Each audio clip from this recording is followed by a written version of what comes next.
ஐயா சருணா சாருணம் ஐயா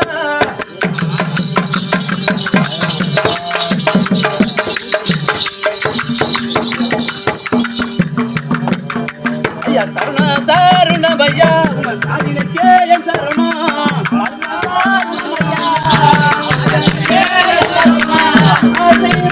வாழரே அன்புடனே என் சரணம்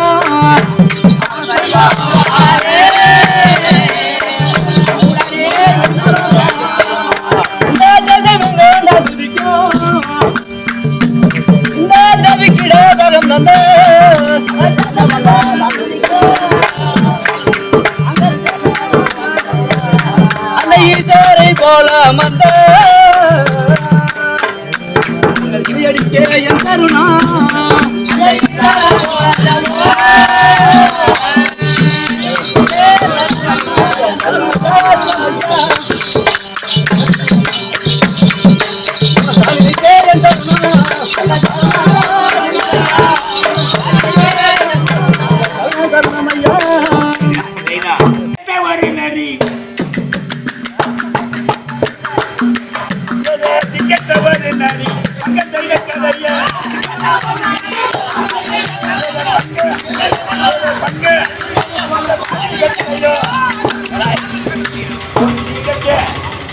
ஒரு நரி பங்க செய்திருக்க அது போல ராத்திரி புத்திலன்னு சொல்லு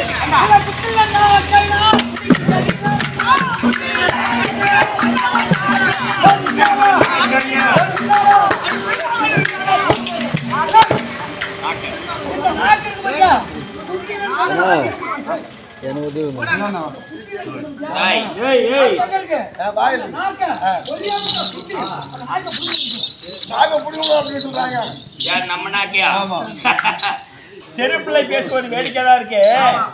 ஒரு பெரிய மனுஷன் பேசினா கோபம் வரும்.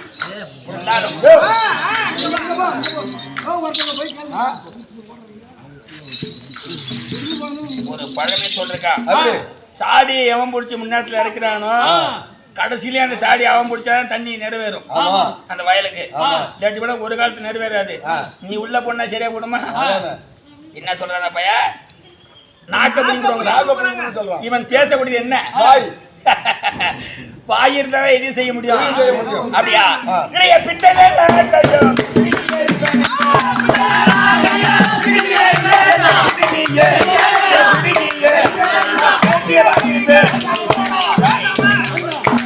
நாக்கு எங்க இருக்கு? நாக்கு எங்க இருக்கு? வாய் உள்ள இருக்கு. இவன் பேசக்கூடிய என்ன? அந்த வாயை கீச்சு விடன்னு சொல்லுவாங்க.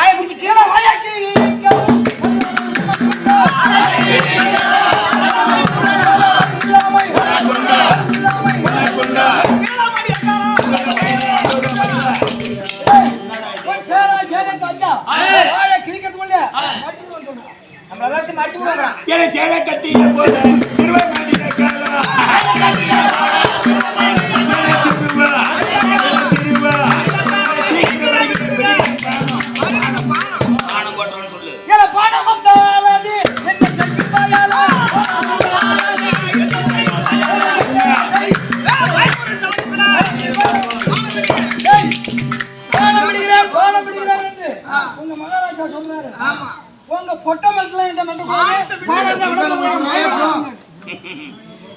நாங்கள் பானை விட்டால் நீங்க பார்க்கலாம் அப்படிங்கிறீங்க.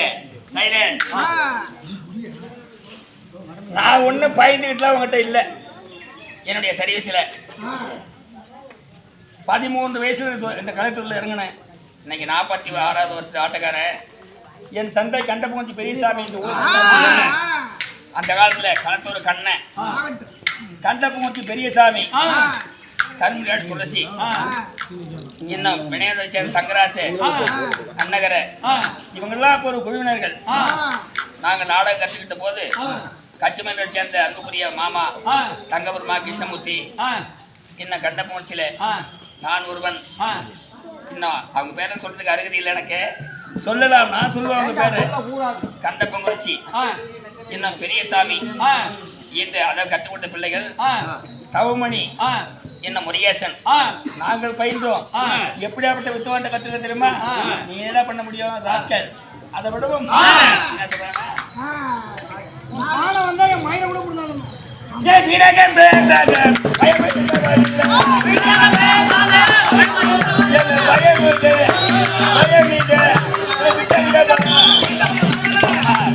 ஒரு வாரம் போட்டு ஒரு கணை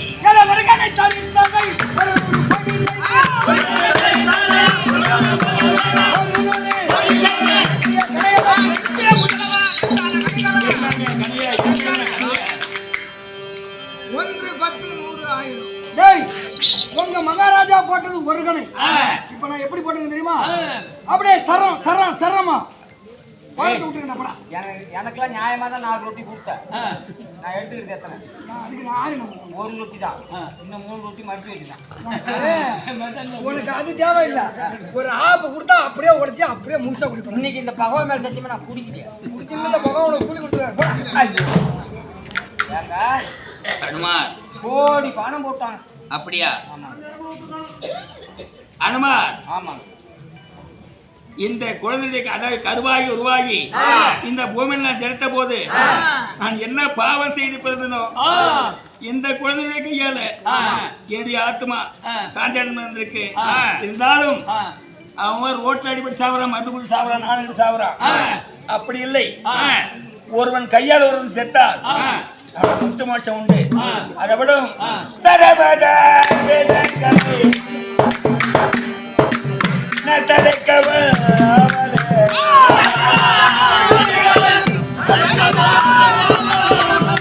அடி வந்தாங்க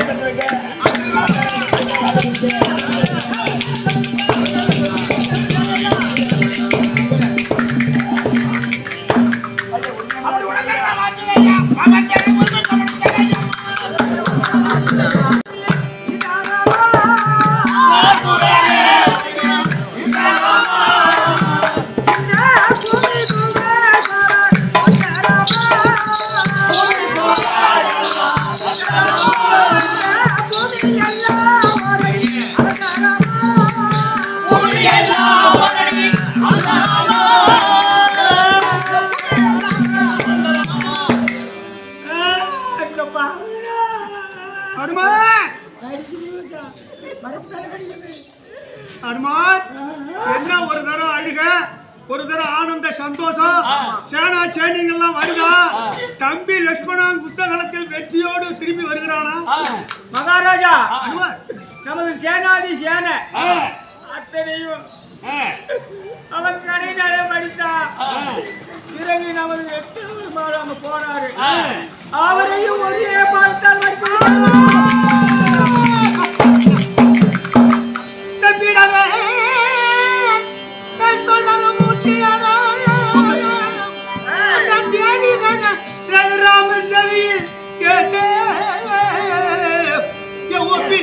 தம்பி மாறே உங்களுக்கு ஒத்த விதித்தானோ அந்த பின்ன தேவை.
போய் சாப்பிட்டு வந்து சண்டை பிடிக்க போலாம். இதான் ஜெராம சொல்ற வசனம் தான்டா இது. புதுசு ஒண்ணு இல்லடா. இருந்தாலும் என் ரத்ன சிவாதனத்தில் அமர்ந்து என் தம்பிமார்களையும் என் கணக்கில் அகப்படாத 72 சேனைகளையும் படிந்த சோபத்தை நெடிந்து அழுது புலம்பிக் கொண்டிருந்தா என் தம்பிமார்கள் எல்லாம் எழுந்து வந்து உனக்கு என்னென்ன கஷ்டம் வந்து ஏன்னா இப்படி புலம்புறீங்க அப்படின்னு தொடங்கி போறாங்க. செத்த படம் முத்த படமாக இருந்தாலும் என் தம்பிமார்கள் மடிந்த கணக்கத்தை பார்த்து வருமா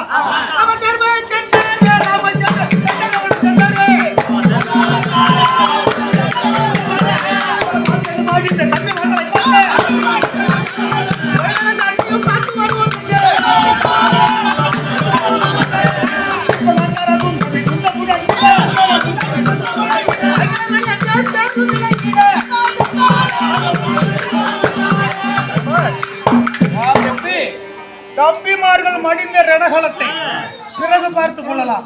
இருந்தாலும் என் களம் படித்த தம்பிமார்களையும் என் பதுக்கில் 72 மடல வானர சேனைகளையும் செருவருக்கு தானே போட்டு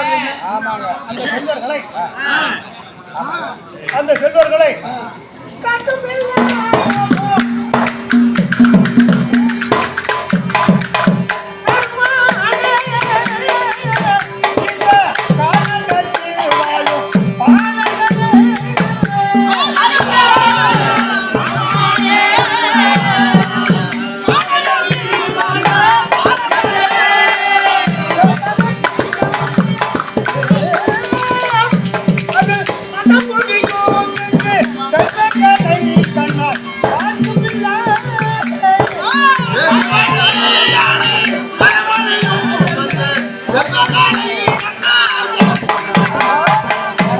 அந்த குழந்தைகள் எங்க இருக்கிறார்கள்?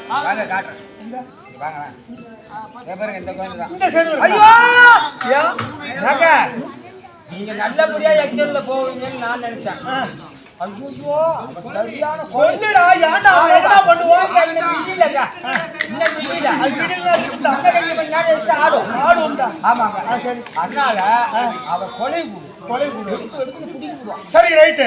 அவன் கொலையை கூட வெடுக்க பிடிக்க விடுவான். ஆமா உத்தமத்தில் தலைவனாக தானே இருந்தேன். ஆமாங்க தலைவனா இருந்தியா இல்ல குடிச்சுட்டு எங்கேயாவது குட்டையில கிடந்தியா? குட்டையில கிடக்க மாட்டேன் எப்பயுமே. அதாவது நான் போட்டு தலைவனா தானே இருந்தேன். மரத்துக்கு மரம் போயிட்டியா? சண்டையில உத்தமத்தனா இல்ல என் தங்க மசாலா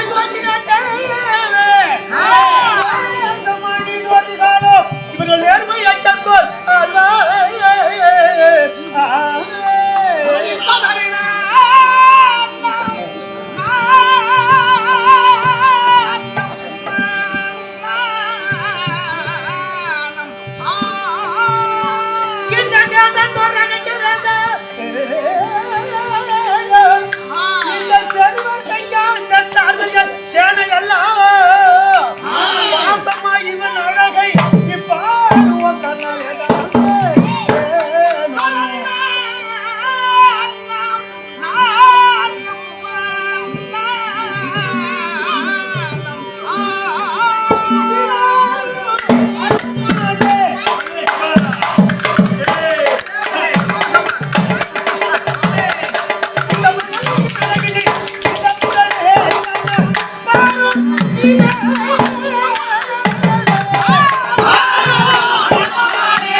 பார்த்தால்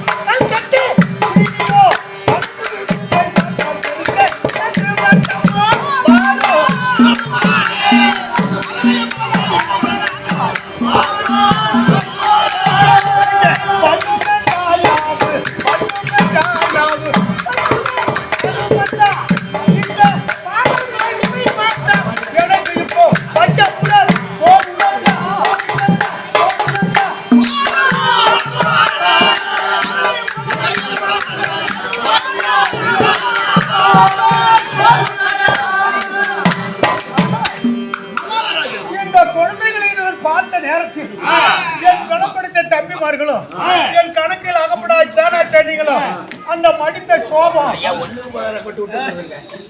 எனக்கு கொஞ்சம் கூட இப்ப இல்ல.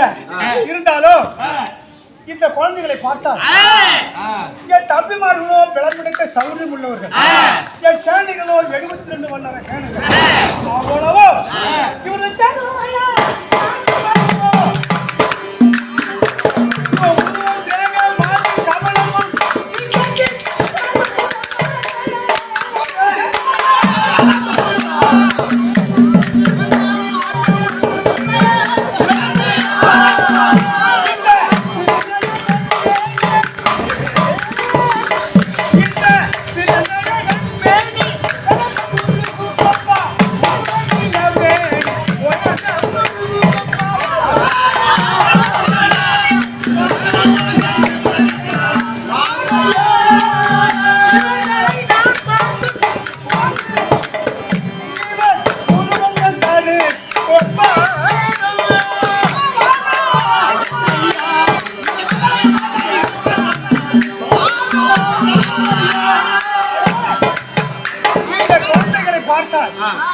இவர்கள் சூரிய வம்சத்தில் உதித்த குழந்தை போல எனக்கு ஒரு தோட்டம் அளிக்குது. இருந்தாலும் இருக்கட்டும் சொல்றேன், சூரிய வம்சத்தில் உதித்த குழந்தை போல தெரிகிறது. இருந்தாலும் இவன் கையால் என் சேனாச்சேரிகளாம் மடிஞ்சதாக தோணல. இவன் கையில் இருக்கிறது சருவர்களே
தூக்க முடியாத வில்லை தூக்கி நாணி ஏற்றி முடித்து அதே பித்தாளை விவாதம் செய்து அதே பட்டணத்தில் தம்பிமார் மூவர்களுக்கும் சிசுபாத மாண்டலி ஊர்பலா தேடி பெண்களுக்கு 3 தம்பிமார்களுக்கு 3 பெண்ணை விவாதம் செய்து ரதம் போட்டு ஆனந்த சந்தோஷமா அயோத்தியை நோக்கி வந்தோம். அதாவது வரும் சமீபத்துல பரசுராமன் வழிமறித்தான்.